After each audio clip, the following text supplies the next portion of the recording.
Why DIY is not the right thing to do when it comes to being a real estate investor.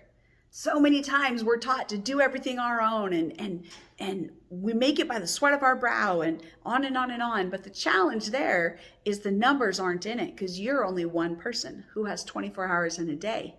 But if you team up with other people that are also real estate investors, now your time is now multiplied by their time, and now you have much more time and you can accomplish more things.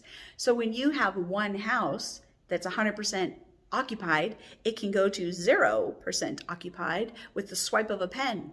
But if you have a 100-unit multifamily property, it would take like 50 families to leave that property before you couldn't pay your bills. So it's in the numbers.